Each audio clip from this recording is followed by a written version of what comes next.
This is Dr.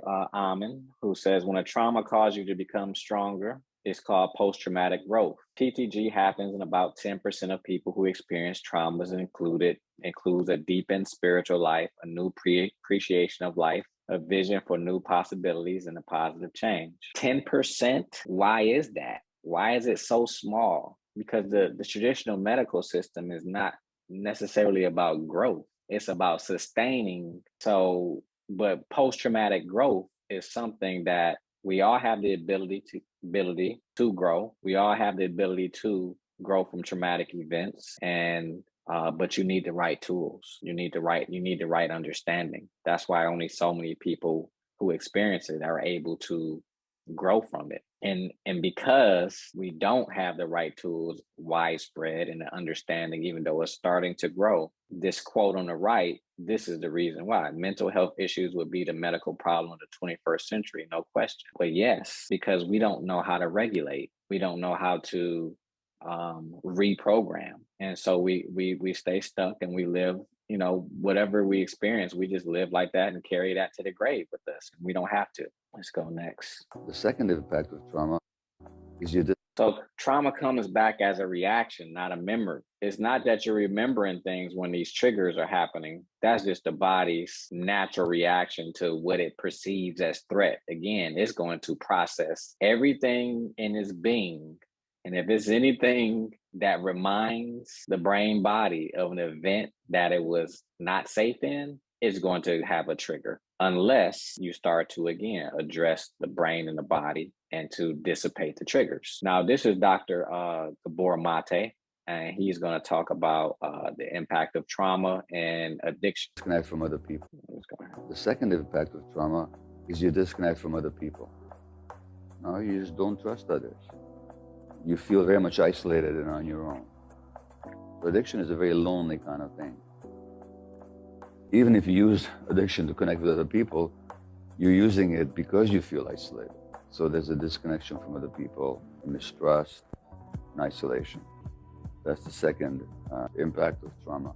Now, Dr. Gabor Mate has written a book called The Myth of Normal. And I did a presentation on that some years ago talking about that, because the idea that basically trauma is abnormal is a fallacy. Trauma is very normal and a part of our day-to-day. I mean, it's people on this Zoom right now that probably know someone who experienced something traumatic today, or even yourself. We experience trauma and it's a part of life. We just need better strategies for suffering.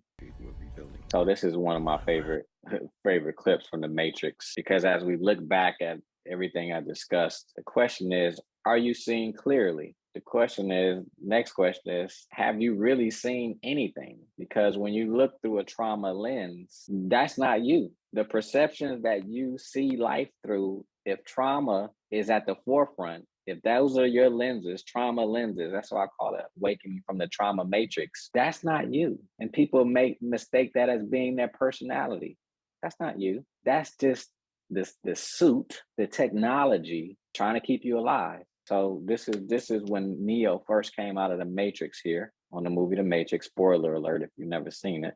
And he asked him, "Why do my eyes hurt?"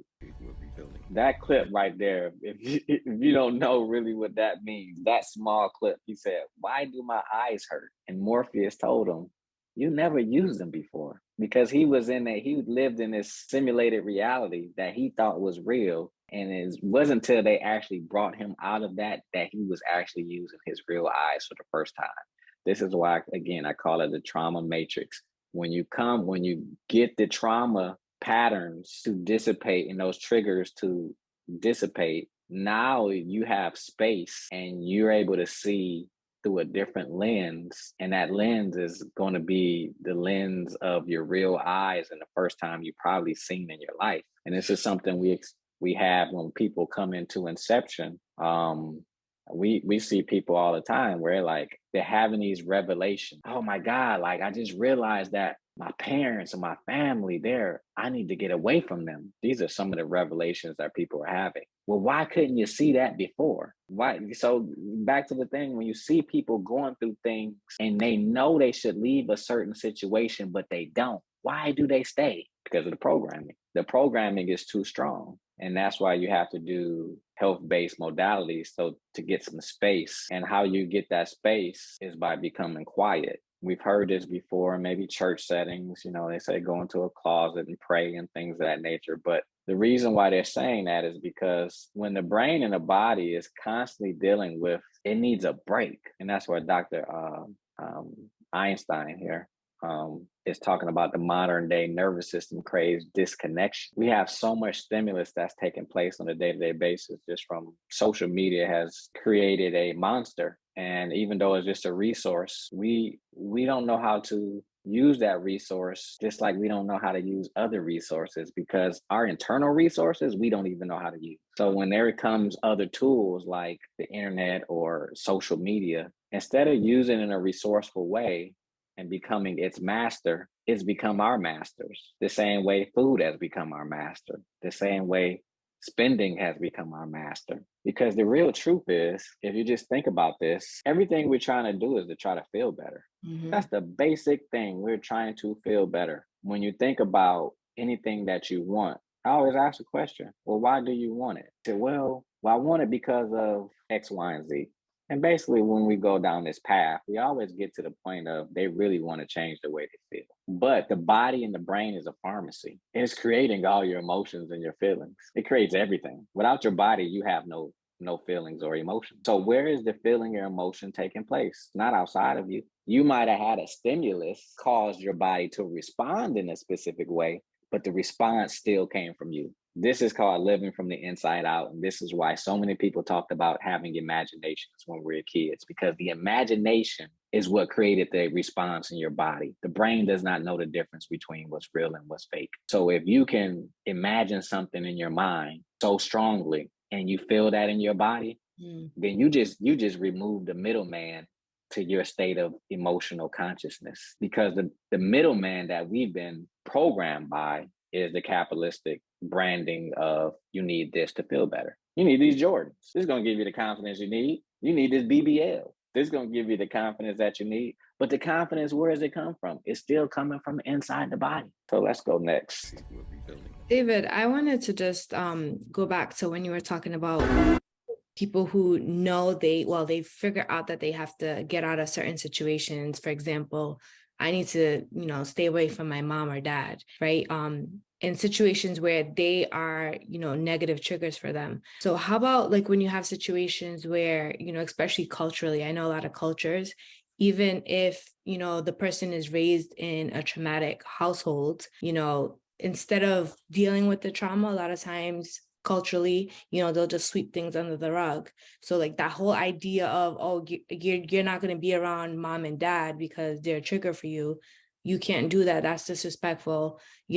Never mind what you went through. So how do you deal with that? Like, how would you, what's the advice you'd give for someone that goes through something like that? Those are always the hard questions, because the thing is, creating boundaries will have you lose a lot of people, including family members. And that's always the most difficult thing, is one, creating boundaries for yourself and enforcing those boundaries. And it's really hard culturally when certain cultures don't respect boundaries, specifically from parent to kid. Like your boundaries, we don't care about that. Like I've seen that in so many different cultures where I'm like, wow, so it's really difficult. But the only answer is you don't have to do anything, first of all, but it's important to be understanding that this is your life, and you can't allow people to run over you. You can't allow that to happen. This is what you learn in therapy. This is just quick